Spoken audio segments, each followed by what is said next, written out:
welcome to listen stories in and enjoy game, where stories aren't just told, they unfold, twist, and stay with you long after they end. Today's story starts with a celebration and ends with a truth no one was ready to face. I remember the exact sound before everything changed. It wasn't shouting. It wasn't breaking glass. It was laughter, soft at first, then louder, carried through the open window like it belonged to a different life. A life untouched by loss, untouched by memory. I was standing in the hallway outside Richard's study when I heard it. My hand rested on the doorframe, fingers tracing the same worn wood I had touched 1,000 times before. For a moment, I didn't move, because something felt wrong, not loud wrong, not obvious, just enough to make the air feel unfamiliar. The house had been quiet for months after Richard passed. Not empty. I had learned to live with the silence, but respectful. Like the walls themselves understood something important had been lost. But that laughter didn't belong to that silence. I stepped into the study out of habit, not intention. It still smelled faintly of Richard's cologne, cedarwood, and something softer beneath it. The scent had faded over time, but never completely. It lingered the way memory does, quietly, persistently, refusing to leave. That's when I saw the cabinet. At first, nothing seemed out of place. It stood exactly where it always had, against the far wall. Glass polished, wood untouched, locked, or at least it should have been. But something was off. I walked closer, slow enough to hear the faint creak of the floor beneath my steps. My reflection moved across the glass as I approached, older than I remembered, more tired than I admitted. And then I saw it, the space inside, empty, completely empty. The antique vase, the one that had sat there for decades, untouched, protected, was gone. For a second, my mind tried to correct what my eyes were seeing. It searched for explanations. Maybe I had moved it. Maybe it had been cleaned. Maybe, no, I already knew. My hand reached for the cabinet anyway. It trembled slightly as I opened it, even though I understood there would be nothing inside. The hinge gave that same soft sound it always had, but the weight was gone. Not just physical weight, meaning 300 years of history, passed down through generations, carried across oceans, through wars, through economic collapse, through men who understood restraint better than desire. And now, nothing. That's when the sound outside grew louder, an engine low, smooth, intentional, not the kind of sound that blends in, the kind that announces itself. I turned toward the window, sunlight reflected off polished metal, sharp enough to catch my eyes. A car sat in the driveway, brand new, flawless, the kind people slow down to look at even when it's not theirs. And beside it stood Emily, my daughter. She was smiling, not politely, not softly, fully, like a child on her birthday morning. Daniel leaned against the hood, keys spinning around his finger. He looked comfortable, too comfortable, like he belonged in a moment that hadn't been earned. I stood there for a second longer than I should have, not because I didn't understand what I was seeing, but because I did. I stepped outside. The sunlight felt harsher than usual, brighter, almost intrusive. Emily turned the moment she saw me, her smile widening as she walked forward. She said, wrapping her arms around me before I could react, "Did you see it?" Her excitement was real. That was the part that stayed with me. "It beautiful," she added, pulling back just enough to look at my face. I didn't answer, not right away. Instead, I looked at the car, perfect paint, clean lines, leather seats visible through the glass. Everything about it designed to impress. Then I looked at Daniel. He nodded slightly, like he was waiting for approval. Like this was something he had achieved. And finally, I looked at Emily again and asked the only question that mattered. Where is your father's vase? There was no pause, no hesitation, no guilt. I sold it, she said, just like that, like it was obvious, like it was reasonable, like I was the one who didn't understand. I waited. Sometimes people correct themselves. Sometimes they realize what they've said and try to soften it. Emily didn't. It was just sitting there, she continued, her tone shifting slightly, not defensive, just dismissive. And Daniel needed something reliable, something for his future. She gestured toward the car. Daniel smiled, proud, satisfied. That was the moment something inside me changed, not broke, changed. Because breaking implies damage, this felt more like clarity. I asked her one more question. Do you know what you sold? She rolled her eyes slightly. Of course I do, Mom. I'm not stupid. I know exactly what it was worth. That was it. That was the moment I understood everything. Not about the vase, about her. That night, the house was quiet again. But it wasn't the same quiet. This one felt hollow. I sat at the kitchen table long after the lights should have been turned off. My hands rested flat against the surface, fingers still, as if movement might disturb something important. I didn't cry. That surprised me, because I thought I would. I thought losing the vase, losing the last thing Richard had asked me to protect, would break something inside me. But it didn't. What hurt more was something else entirely. Emily hadn't stolen from me. She hadn't even stolen from her father. She had revealed who she had become. And the worst part, she didn't even realize she had done anything wrong. I leaned back slightly, staring into the dim light of the room, and let the memory come. Richard, sitting in that same study. The cabinet open, his hand hovering just above the glass, never touching it. He used to do that. Not often, only when the house was quiet, only when he thought no one was watching. The value isn't in what it's worth, he once told me. It's in what it demands. I didn't understand him back then. I thought he was being philosophical, sentimental. Even now, sitting alone in the aftermath of something I couldn't undo, I realized he had never been speaking about the vase. There was something else he said, something I hadn't thought about in years. It came back to me slowly, like a voice carried through distance. If anyone ever tries to sell it, let them. The time I argued with him, I told him that didn't make sense. That something like that should be protected, guarded, preserved. He just smiled, not amused, certain. Some things aren't meant to be protected, he said. They're meant to reveal. I didn't push him after that. I thought it was grief speaking fear, maybe even regret. Now I understood. And that understanding came with a weight I wasn't prepared to carry. Because if he was right, then what had just happened wasn't a mistake.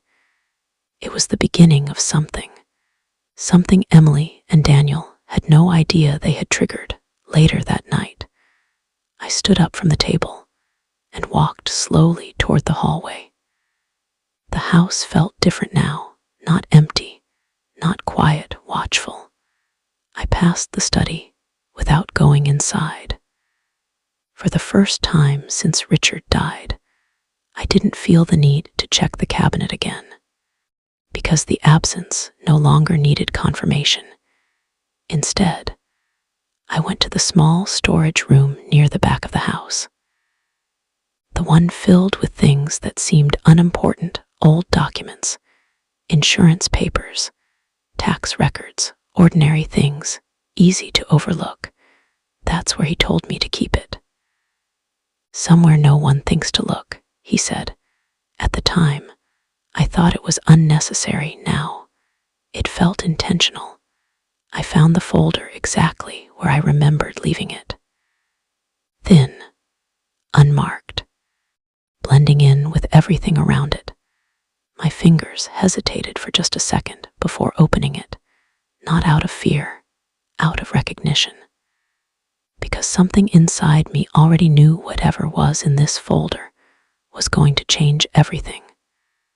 The first page was a handwritten note, Richard's handwriting, precise, controlled, familiar. I read it slowly. If you are reading this, the vase is gone.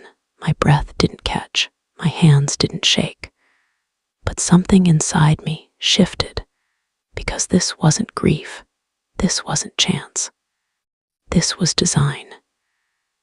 And as I turned the page, I realized something that made the silence of the house feel louder than any noise ever could. This story was never about loss.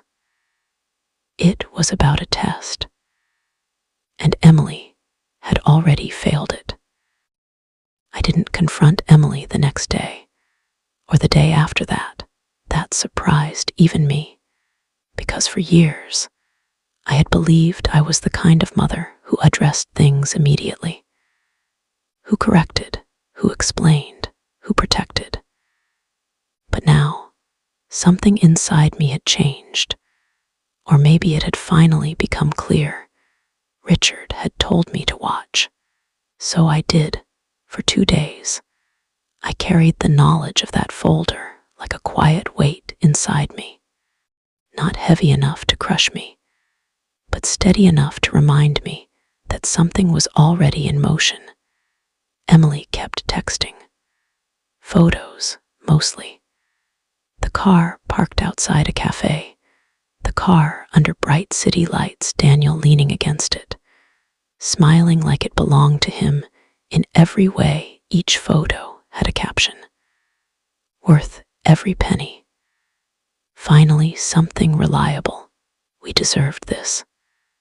I didn't reply, not because I was angry, but because I understood something she didn't.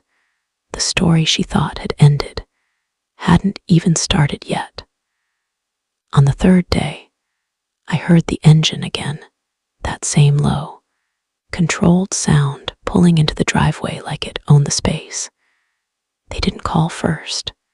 They didn't ask. They arrived. I stood in the kitchen when the door opened. Emily walked in first, holding a white box tied with a ribbon, pastries, her version of peace, her way of smoothing things over without ever really addressing them. Daniel followed behind her, slower, more confident. He looked around like he had been there 100 times before, like the house had already shifted into something he could claim. Emily said softly, placing the box on the table. We brought something. I nodded, not smiling, not cold, just neutral. We sat in the living room. The air felt tight, like it was stretched between us, waiting for something to snap. Emily started talking first. She always did when she was uncomfortable. I know you're upset, she said quickly, but I think you're making this bigger than it is. The vase was just sitting there, and we used it for something practical. The word echoed in my mind longer than it should have. I turned slightly toward Daniel. Tell me how the sale happened, I said. He didn't hesitate. That was the first sign. It was simple, he said. Private collector, clean deal. No complications. His tone was smooth, rehearsed, confident in a way that only comes from believing you've already won. Emily nodded along with him. The money's already been used, she added, almost proudly. So there's really nothing to go back on. To go back on, that's what she believed. I let a moment pass. Then I asked something he wasn't expecting. Did you ever meet my husband?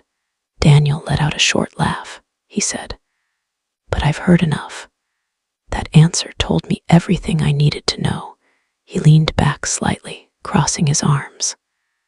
Look, he continued, from what I understand, he was careful. Maybe too careful. Held on to things longer than he needed to. Careful. That was how he chose to describe a man who had built everything he now stood inside. The world doesn't work like that anymore, Daniel added.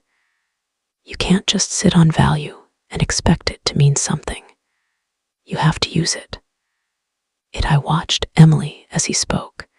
She didn't interrupt, didn't correct him, didn't defend her father. She just let it happen.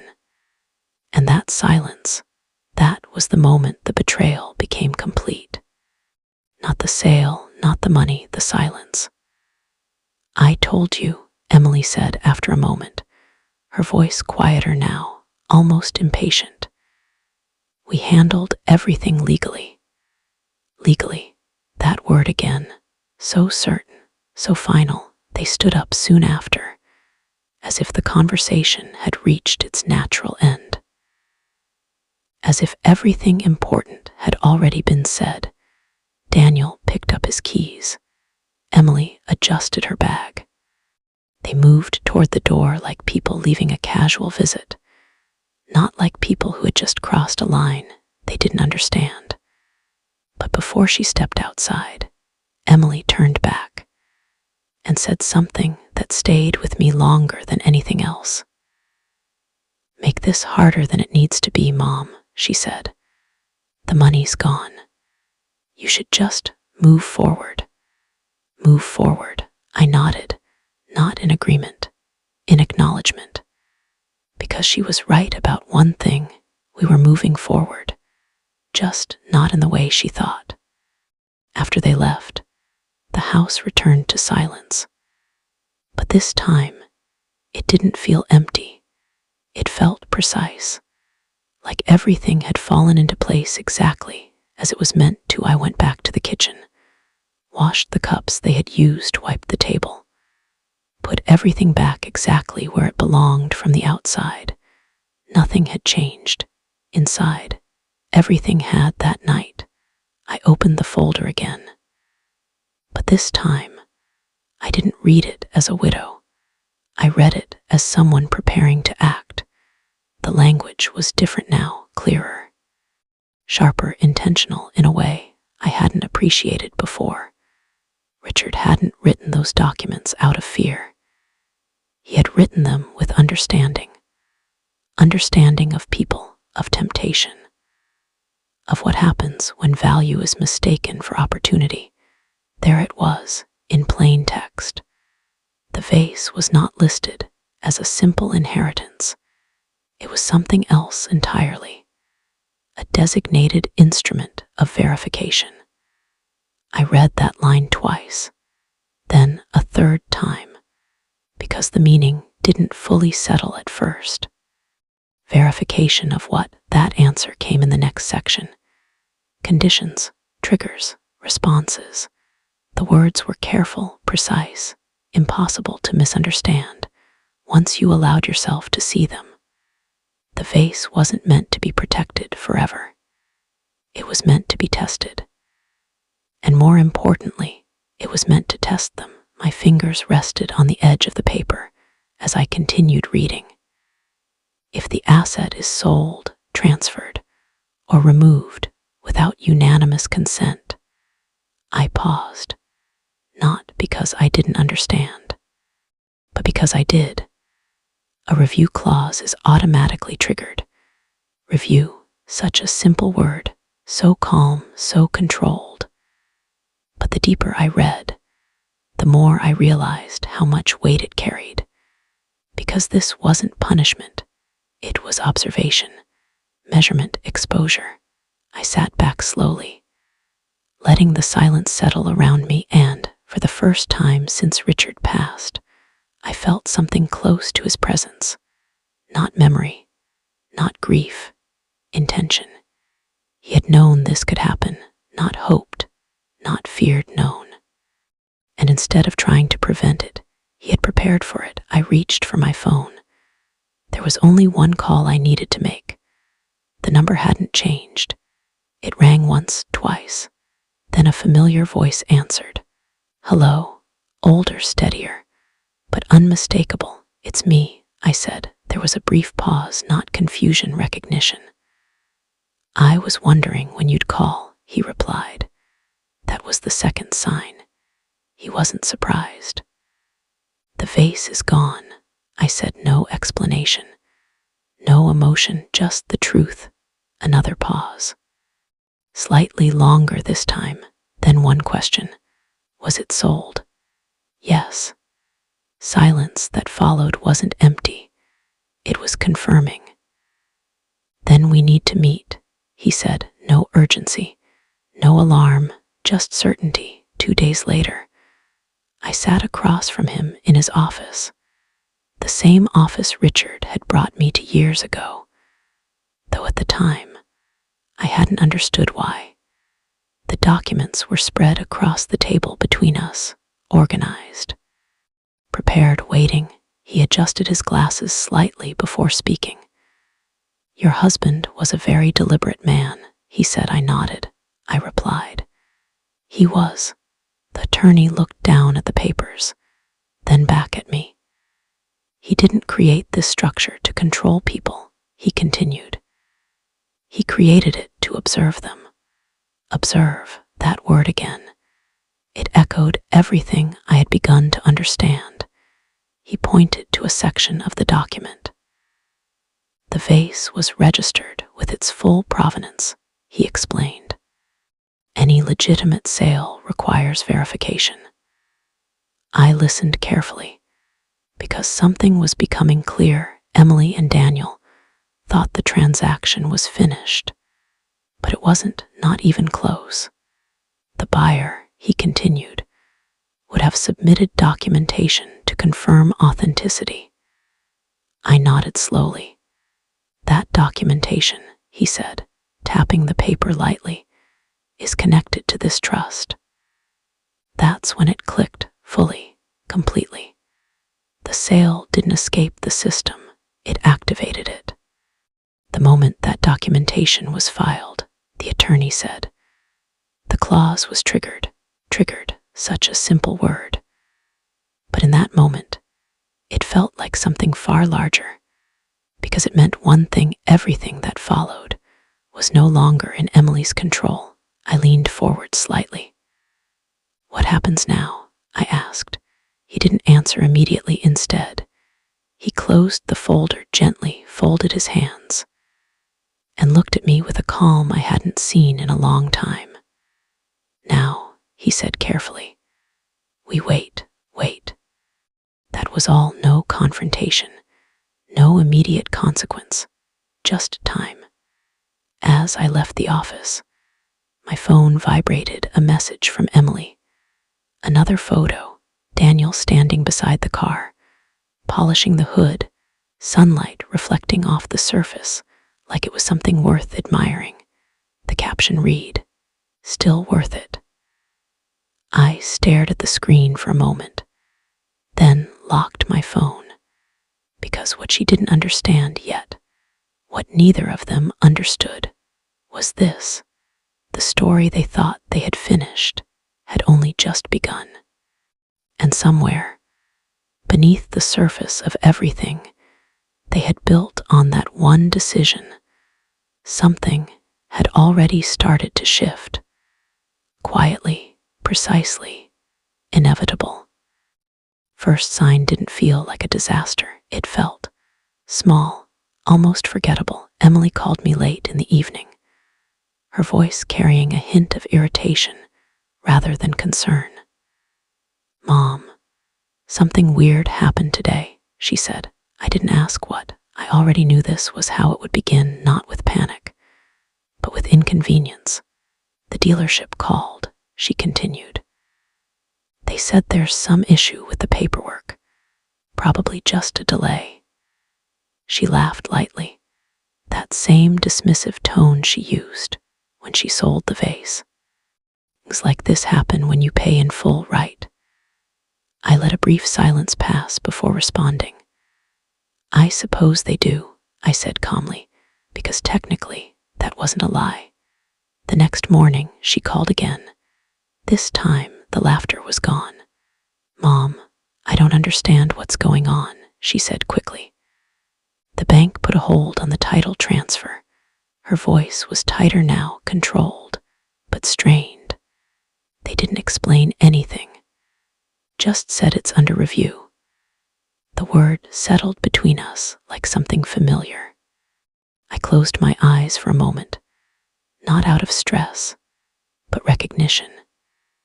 It's probably procedural, I said, and again, I wasn't lying. By the third day, irritation had turned into frustration. And frustration had started to crack. Emily didn't call, she showed up unannounced. Her knock was faster than usual. Sharper. Less patient. When I opened the door, I saw it immediately. Something had shifted. Her confidence was still there, but it was thinner now, like glass under pressure. They sent us something, she said, stepping inside without waiting, a document. Heavy paper, official. She placed it on the table like it carried weight she didn't want to hold anymore. It's about the vase, she added. Of course it was. I sat down slowly and looked at the document. I didn't need to read it carefully to understand what it was. A request for verification. Neutral language, no accusations, no conclusions, just questions. That was the brilliance of it. It didn't attack, it waited. And waiting makes people uncomfortable. They're asking about provenance, Emily said, packing slightly. And the buyer says they've been told to pause everything until it's confirmed. Another simple word. But now, it was beginning to affect her. It's just paperwork, right? She added quickly. Once we send what they need, it'll be fine. I looked at her, really looked this time. And for the first time since all of this began, I saw uncertainty. What exactly did you give them? I asked. She stopped packing. The usual things, she said. Ownership confirmation. Family history, basic details. That word didn't belong in this situation. Did you mention the trust? I asked. She frowned. What trust? There it was, the first real crack. Before I could respond, her phone rang. She answered immediately, putting it on speaker without thinking. Hello, a calm, professional voice responded. Miss Emily Carter, we're calling regarding the asset linked to your recent transaction. Asset, not vase, not heirloom, asset.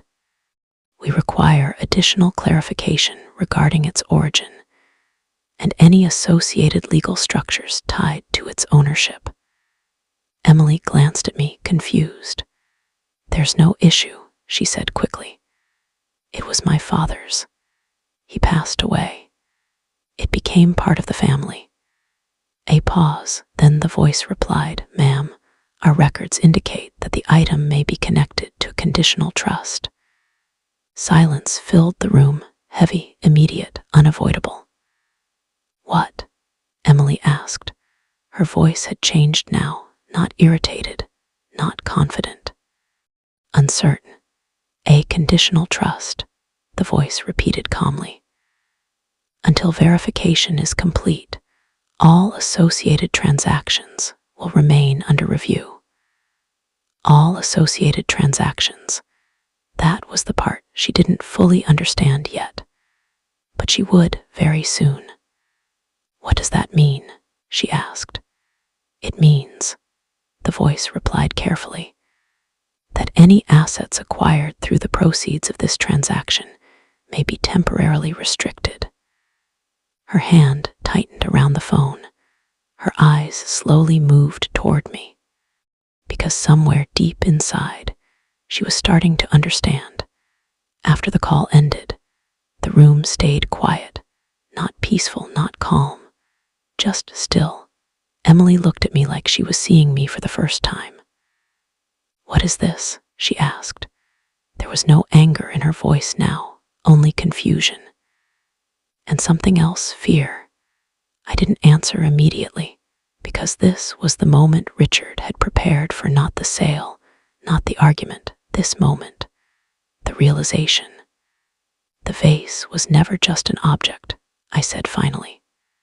She shook her head slightly. "I don't understand." I nodded. "I know." I stood up slowly and walked toward the kitchen, not to avoid her, but to give her space to feel what was coming. She followed, of course she did. "Stop talking like that," she said. "Just tell me what's going on." I did. "Your father created something before he died," I said. Her expression tightened. "A structure, a system." "What?" she asked. "To observe," I replied, that word again, now heavier than ever. "It's not about punishment," I continued. "It's about behavior." She shook her head more firmly now. "This doesn't make sense. You're saying he planned this?" "Yes." Her voice rose slightly. "That's insane." "No," I said calmly. "It's precise." I watched as the pieces started to fall into place behind her eyes, slowly, painfully, like a puzzle she didn't want to complete. "The vase," she said quietly, "was a test." I didn't respond. I didn't need to, because she had already answered her own question. She said quickly, "No, that's not fair. I didn't know." "How could I know?" Her voice was rising again, desperation replacing logic. "If I knew, I wouldn't have sold it." I believed her. That wasn't the point.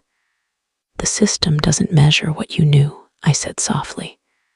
"It measures what you chose." She stepped back slightly, like the ground beneath her had shifted. "That's not right," she whispered. "It's not about right," I replied. "It's about truth." Her phone buzzed again. Another call. She answered immediately, this time without speaker. I watched her face as she listened. The color drained slowly. Her posture changed, her confidence.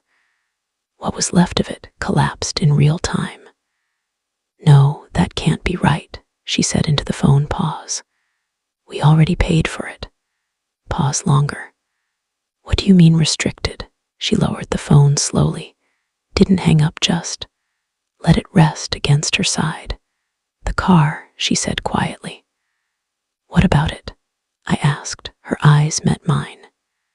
For the first time since this began, there was no pride in them, no certainty, only realization. "They said we can't sell it," she whispered. "Transfer it." Voice broke slightly. "Do anything with it." It was the first real consequence, not loud, not dramatic, but undeniable. "They said it's tied to the review," she continued. "That until everything is cleared." She didn't finish the sentence. She didn't need to, because now she understood. I felt something in that moment, not satisfaction, not anger. Something quieter, heavier, understanding. Richard had never needed to raise his voice, never needed to control anyone. He simply created a system where people revealed themselves. And now Emily was seeing what that meant. She sat down slowly in the chair across from me. Her hands rested in her lap, unmoving. "This is serious," she said after a long silence. I replied. She looked up, her eyes searching mine. "What do we do?" That question stayed in the air longer than any other, because it carried something new, not confidence, not entitlement, need. I took a breath, slow, measured. "There's nothing you can do to stop it," I said. Her face tightened again. "So we just wait." "Yes." "For how long?" I shook my head slightly. "As long as it takes." She leaned back in the chair, staring at the ceiling. Everything about her looked different now, smaller, not physically, but emotionally, like something important had been taken away, or maybe revealed. When she finally stood to leave, she moved slower than before. I hit her. The door closed behind her, without the same energy it had days ago. And outside, the car still sat in the driveway, shiny, perfect, untouchable. I watched her drive away, and for the first time since this began, I knew exactly where we were in the story. Not at the beginning, not at the end, right in the middle, where everything starts to break. Because the truth is the first crack is never the worst part. It's what comes after, when everything you thought was secure starts to collapse, layer by layer, silently. Inevitably, the change didn't happen overnight. That's what made it worse. If everything had fallen apart at once, it would have been easier to understand, easier to process, easier to survive. But this unfolded in layers, and each layer took something with it. At first, it was just the car. It stayed parked in their driveway, exactly where it had been since the day they brought it home, shiny, untouched, silent. At a distance, it still looked like success, like achievement, like something worth admiring. But up close, it felt different. Neighbors started asking questions, not directly, not rudely, just casually enough to make it uncomfortable. Why don't you drive it anymore? New car already having issues. Thought you'd be showing that thing off more. Emily told me this later. She laughed when she repeated their questions. But it wasn't real laughter. It was the kind people use when they don't know how to explain something that doesn't make sense. Daniel handled it differently. He got angry, not loud at first, but sharp. Impatient, he made calls constantly, dealerships, banks, contacts who knew people, who might give him an answer that sounded better than the one he already had. But the answers didn't change. They just repeated themselves in different ways. Under review, verification, restriction. That word started to lose meaning quickly. Then the letters began, official envelopes, neutral language requests for documentation, clarifications, explanations, each one simple on its own. But together, they built pressure. Emily stopped sending me pictures. That was the first emotional shift I noticed. No more updates, no more captions, no more attempts to show that everything was fine, because it wasn't. And pretending required energy she no longer had. A week later, she came to see me again. This time, she didn't bring pastries. She didn't smile. She didn't even try. She walked into the kitchen and sat down without saying anything at first. Her shoulders were slightly hunched, her hands folded tightly in front of her like she was afraid to move them, or maybe afraid of what would happen if she did. "They're asking about everything now," she said finally. Her voice was quieter than I had ever heard it. "What do you mean?" I asked. She repeated. "The sale, the transfer, where the money went, what we used it for." I nodded slowly, because this was exactly how it was designed, not to accuse, but to expand. "They contacted Daniel's bank," she added. There it was, the spread, the part she hadn't expected. I asked, her lips pressed together slightly before she answered. "They're reviewing his accounts." That was when the weight truly began to settle. She asked suddenly, looking up at me, "Why is it affecting everything?" I met her gaze, because this was the question that mattered. "The vase wasn't just valuable," I said. She shook her head. "I know that." "No," I replied calmly. "You knew its price. not its purpose. She looked away. That was new. Emily had never been someone who avoided eye contact. But now, it was easier than facing what she was starting to understand. The trust doesn't isolate decisions, I continued. It follows them. She frowned slightly. I don't get it. I leaned forward just enough to make sure she was listening.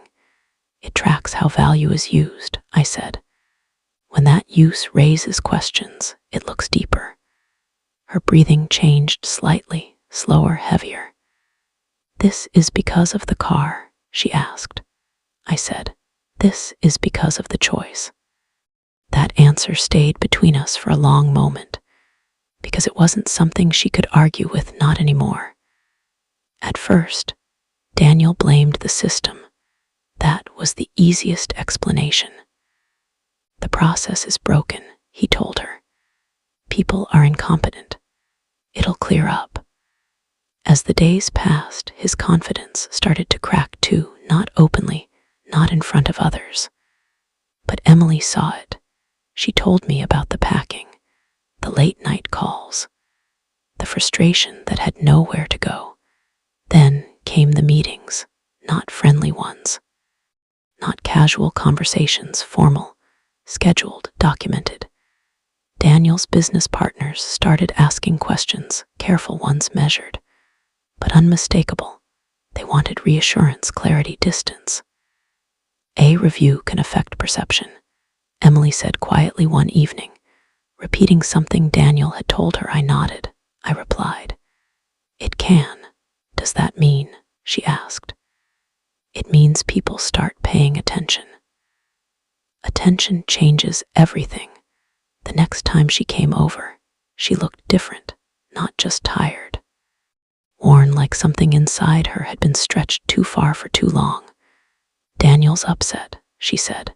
That was an understatement. He says this shouldn't be happening. That dad had no right to set something like this up. I didn't respond immediately, because that statement carried more than frustration. It carried misunderstanding. Your father didn't control anything, I said finally. She looked at me. He prepared something. What? She asked. For this, I answered. Her expression tightened. That's not fair, she said. Fairness wasn't the goal, I replied. Clarity was. That word again, clarity. It had followed every part of this story quietly, consistently. Daniel says it's manipulation, she continued. I shook my head slightly. I said, manipulation hides intention. This, I gestured lightly around us, reveals it. She didn't argue, not this time, because somewhere inside her she knew. The investigation didn't accuse them of anything illegal. That was the strange part. There were no charges, no threats, no direct consequences, just scrutiny.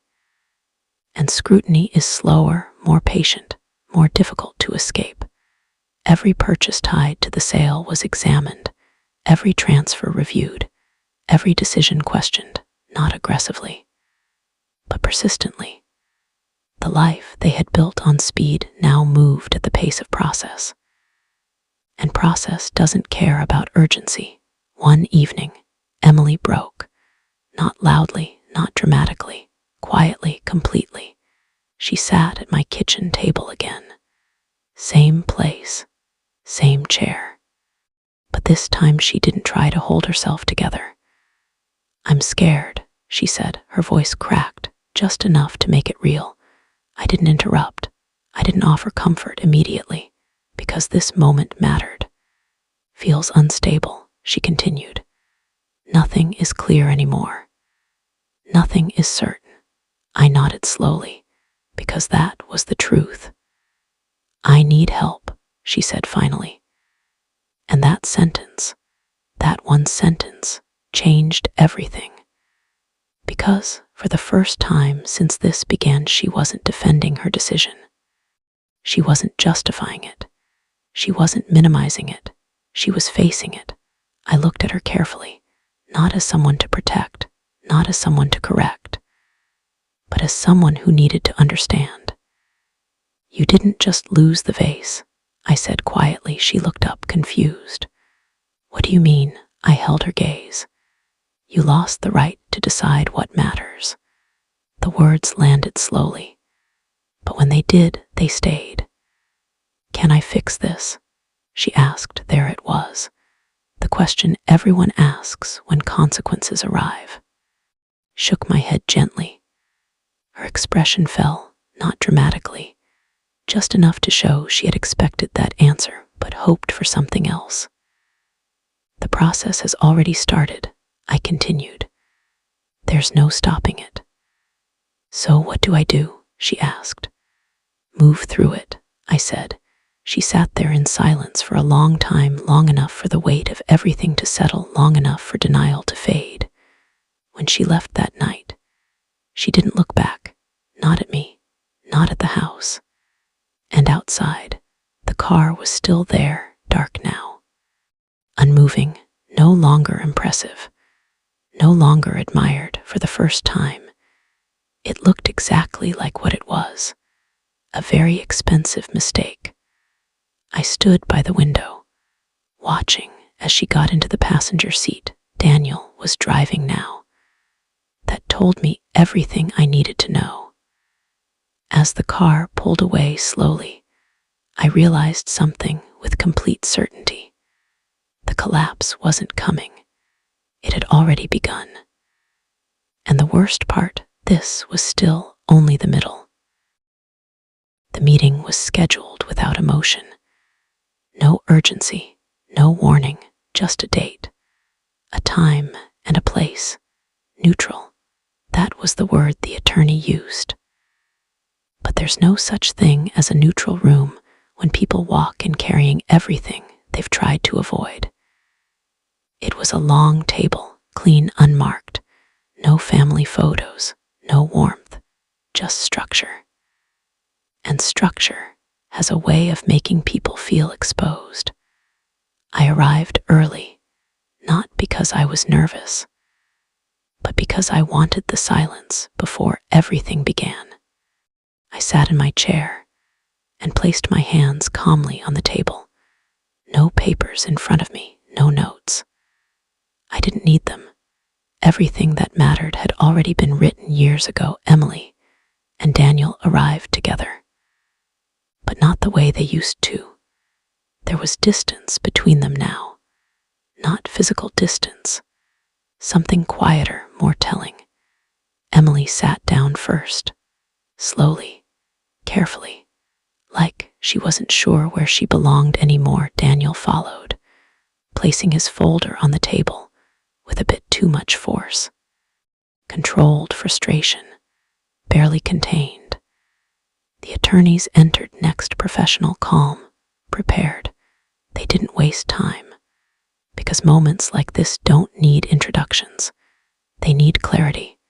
The lead attorney opened the file, the same file I had read days ago, the same file that had already changed everything. We'll begin with the terms of the trust, he said. His voice was steady, measured, unemotional, exactly what it needed to be. He didn't rush. Every word was deliberate, every sentence given space to settle. Because this wasn't just information, this was judgment. The trust was designed as a conditional structure, he continued, based on inheritance alone, but on demonstrated stewardship. Emily shifted slightly in her seat. Daniel leaned back, arms crossed, defensive, still holding onto something that no longer applied. The asset in question, the attorney went on, was designated as a verification instrument. It was again, not a vase, not an heirloom, an instrument, a test. Daniel spoke for the first time. It was sold legally, he said, at market value. There was nothing wrong with the transaction. His tone was firm, confident, but not as strong as it had been before. The attorney nodded.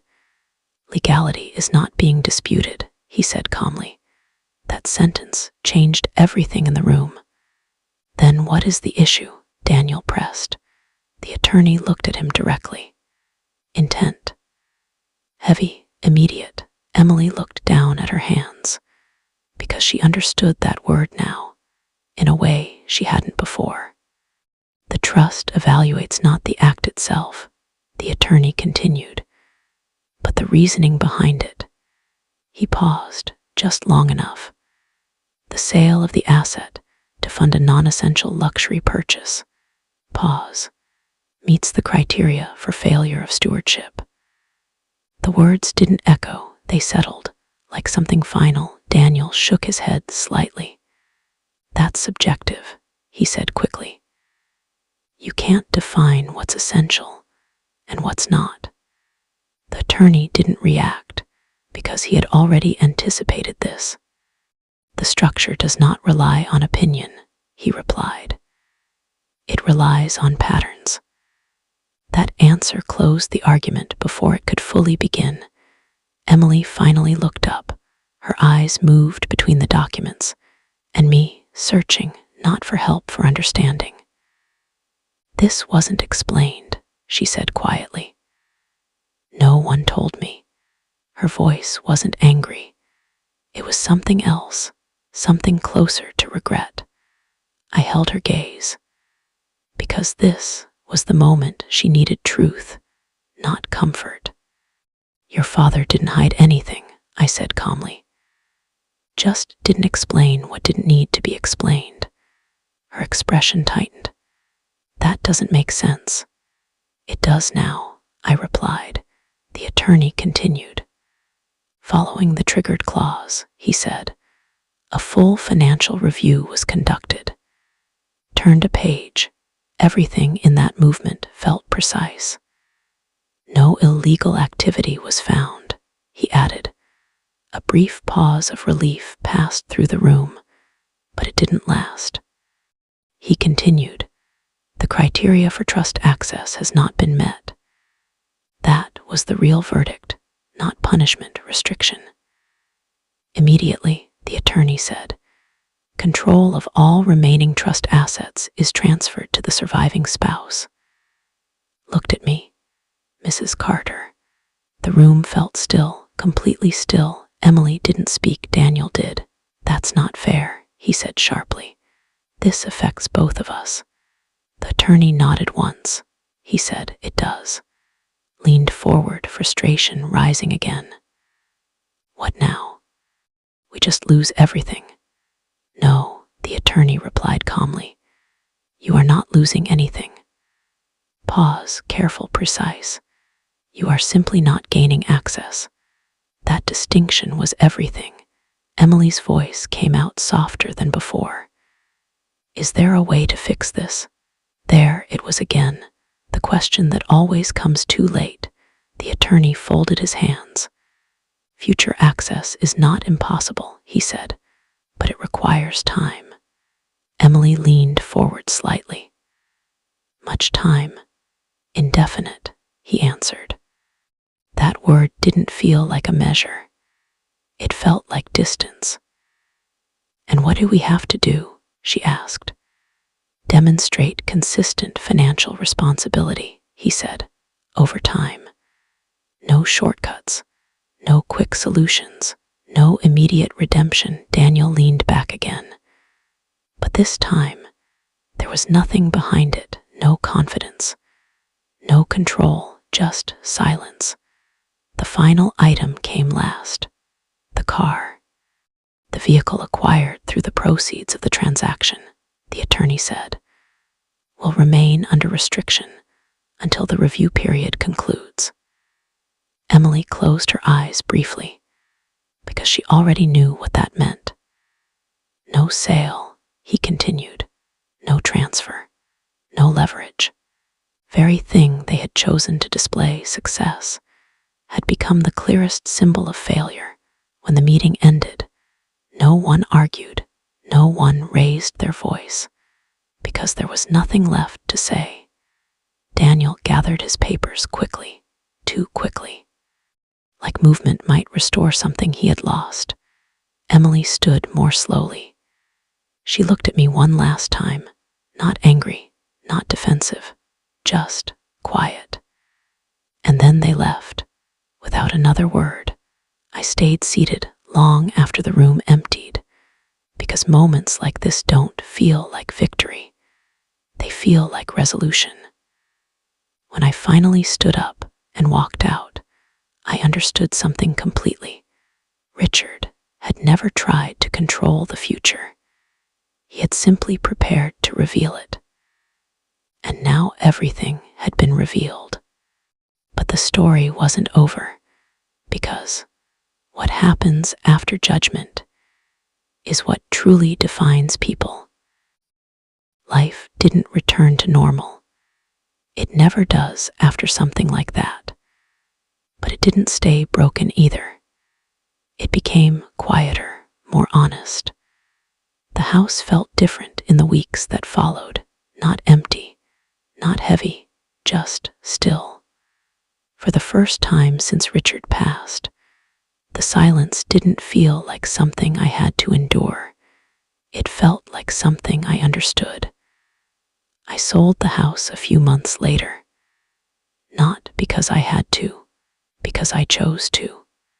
There were too many memories in those walls, not painful ones, but loud ones. Every room carried something unfinished, something that no longer belonged to the present. I moved somewhere smaller, simpler, a place where silence didn't echo, a place where it could just exist. The vase was never recovered. And strangely, that stopped mattering, because its purpose had already been fulfilled.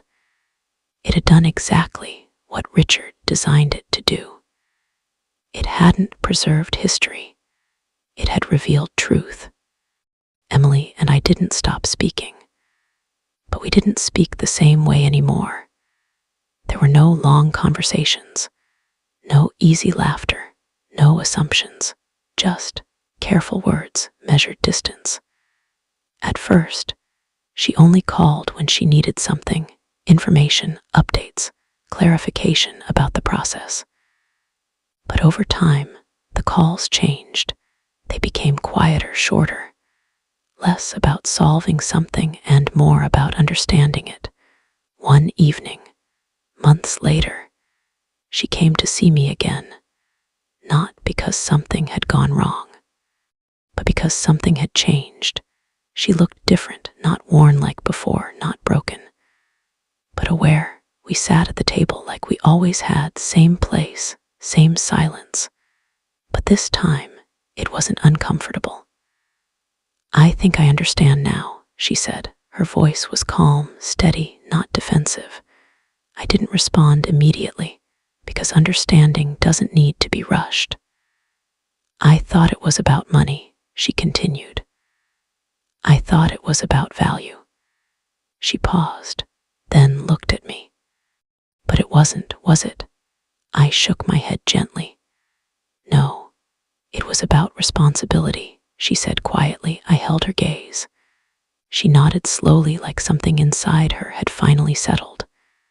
"I didn't lose the vase," she said after a moment. The words were familiar, but this time they came from her. "I lost something else," she added.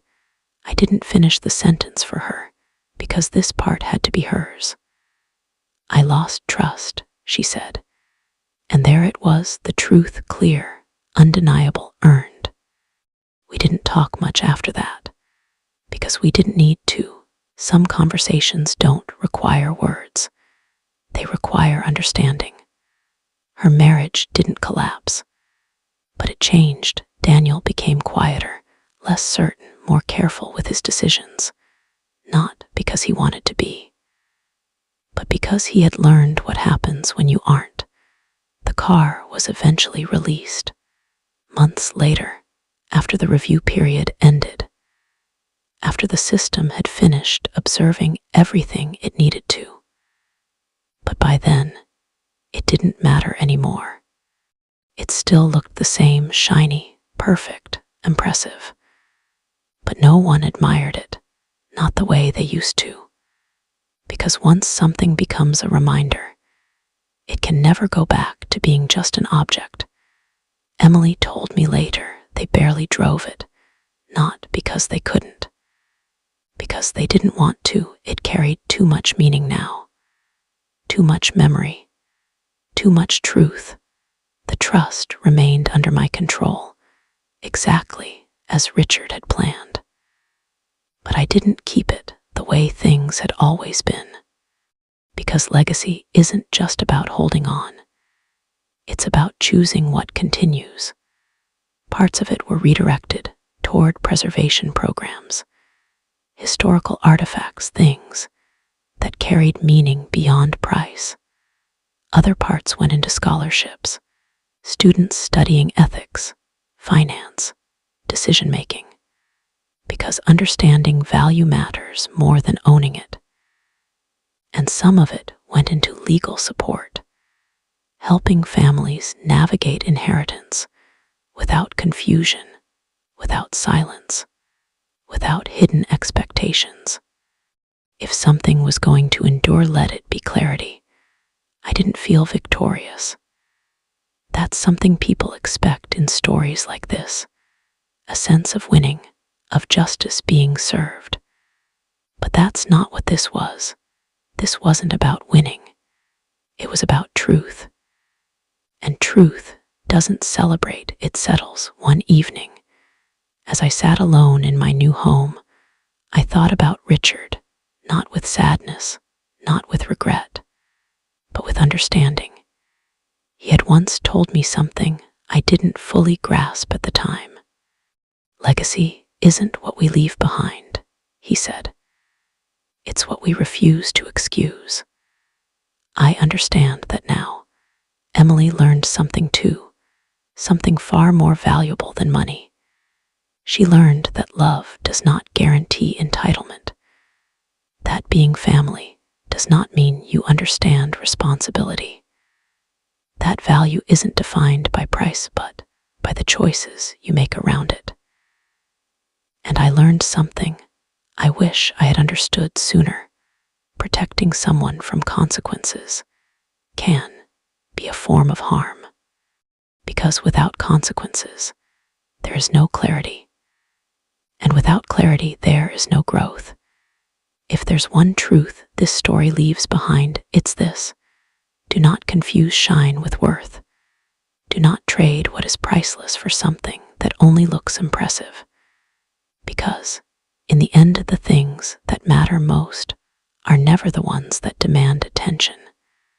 They are the ones that demand responsibility.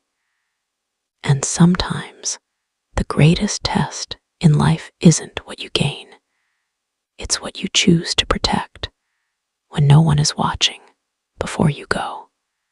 Think about this. If you were in her place, would you have made a different choice?